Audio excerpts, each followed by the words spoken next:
Man, what's good, Khalil? Ain't nothing much. Right now, I got Khalil Wilkins, two-time Turkey Bowl winner, Turkey Bowl MVP last year. Now the starting quarterback for the Wise Pumas. Man, what's good? Ain't nothing chilling. Can you hear me now? Yeah, a lot better, and I can see you better too. So Now, prior to the decision to pick West Virginia, right. were they part of the plans when you were a part of Roosevelt, or was that something that you had to do that moved to Wise in order to get the eyes of bigger colleges on the radar? I mean, yeah. So they was looking at me when I was at Roosevelt. I don't really feel as though this really had anything to do with Wise or Rose. Honestly, I feel like it just had something to do with my talent. And that's really just what they based it on. Now, well, how did Roosevelt take the news, and man, and how did Coach Chris take the news also? I mean, of course, just like any coach and player, they wasn't hurt, but they was, like a little bit like, dang, we don't want to see you leave. But I had I have a relationship with all my I have a relationship with all the Rose coaches outside of football, so it really wasn't nothing harsh or hard feelings. They still check up on me. I check up on them. And, that's just how it go. Now, as far as the West Virginia situation, were you surprised? Because I think at the time they were looking at Samar Jones. Yeah. So, I mean, that's not really no, I wasn't That's not surprised. really your concern, huh? Because yeah, honestly. Because actually, let's talk about that, because you actually went there and had the 7-on-7, and they were very impressed by that, right? Correct? Right. And that's when they like, oh, I think we got what we need here at West Virginia, man. So they see you as being the perfect fit for them. Right. Man, what's the preparation going to be like from your senior year at Wise as you prepare to be a quarterback at West Virginia? It's big because it's like, honestly, I got to take it one step at a time because, I'm still really new to Wise and I'm starting to understand the playbook a little more. So that's kind of sitting heavy on me right now. But also not only that, just, because you could commit, but if you commit and don't have a good season, it always can be taken. So my thing is I just need to show up and show out. And when it's time for me to when we win states this year, and then I will focus on West V. Speaking on that, Khalil, is that a lot of pressure on you, like you said, going to Wise after coming off back-to-back Turkey Bowl championships and being the MVP last year? Do you feel you have a lot of pressure on your shoulders to perform and also get Wise the state title this year? Yeah, I feel like I got pressure, but I don't really feel like it's something that I can't handle.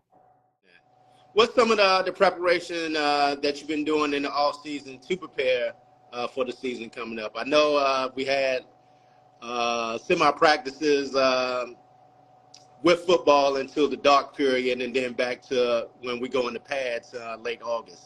So what's the preparation been like for you? Being 6'4", 190, do they want to bulk you up a little bit or no? Who, Wise? Yeah. Or even to talk to West Virginia, have they talked to you about bulking up a little bit or no? Not really, honestly. They haven't really talked about it because I have been growing. So coming from Rose, I think I was like 184. And so just within them couple of weeks or months, I became 190. So they know that I'm growing continuously. So they haven't really brung that up. Now, once you had decided to take the offer from West Virginia, do you know what you want to study at West Virginia? Sports medicine. Sports medicine? Yeah. Now, what was the atmosphere like for you when you went to West Virginia? Being out there in the country, up there in the mountains, it's going to be different for you. It ain't like the city. It's going to be different. That's true. I've been hearing that a lot. But honestly, when you go down there, it's a lot of you see the same type of color a lot down there now.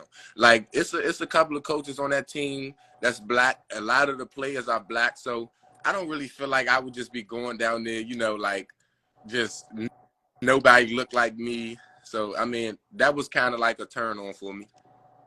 That's a great point there. Did any of the players or the coaches talk about, it's a safe zone when you're out there on the West Virginia campus, but what is life like for a black athlete once they step off the campus of West Virginia? Is it pretty cool, going in the community? I've been talking to players. They said they said it's pretty cool down there. They said it's pretty cool. That's like a football world down there. Like that's all they have, honestly. So if you're a football player, you kind of get, the lead way or recognition, I would say. One of the things I wanted to ask you about was DCIA football, man. What's some of the things you think, in your opinion, that they can do to help bring the spotlight and exposure of the bigger schools to the DCIAA teams, man, in our city, man? Because I see now with that transfer portal situation, a lot of student athletes are choosing schools where they can get the bigger exposure and spotlight by the bigger schools. Right. So I'm glad you asked that, because honestly, in my opinion, I feel like DCIAA coaches tend to put kids' names out there really well. Now, I don't really feel like it's up to our coaches as high school coaches. I really feel like they could put us out there as much as they want, but if a college coach doesn't feel us, then that's really on them. I feel like DCIAA kids coming from, out of DC playing football, we kind of like, they look down at us, honestly. Why you think that is? I wish I knew. I don't know. I just really do. I just feel as though, like, because we're not private school kids, they feel that maybe we're not smart enough or maybe we're not good enough. But if they really sit and pay attention, honestly, we got the same type of skill private school kids got.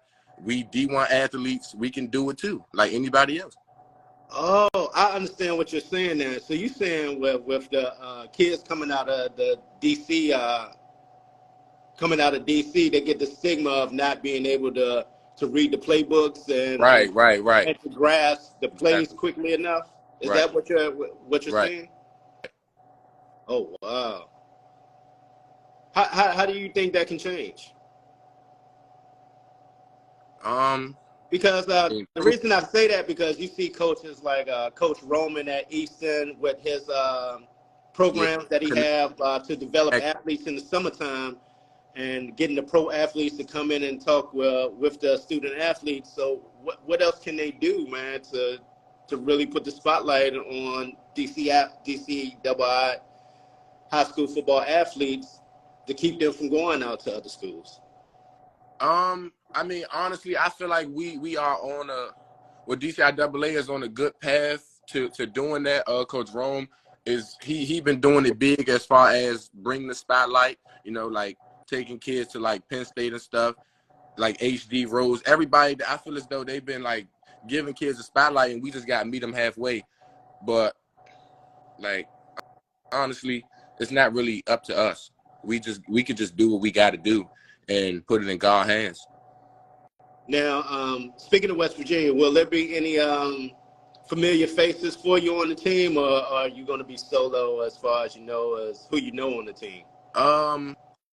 For right now, I don't really know nobody up there, but West Virginia been getting a lot of 24 commits. So I'm hoping that it's just a couple that I know. I've been bonding with the 24 commits that they have now, but they kind of like all around the world, so I haven't really got to really meet them yet. Oh, that's what's up, man. I just wanted to bring you on, man, just to get an insight on what's going on with the DCIAA football and with a lot of the different transfers that you see, and just explaining why you see the athletes making the changes to the different schools that they are doing. And hopefully, with the DCIAA, they're doing big things, but maybe they have to step it up a little bit more to keep the athletes within the school and to bring that exposure, like you said. Right. But Any last words, man, before we leave out? Nah, I just appreciate you. I feel like you doing your best, and you doing a good job with bringing the spotlight to us as DCIAA players, because not everybody got that.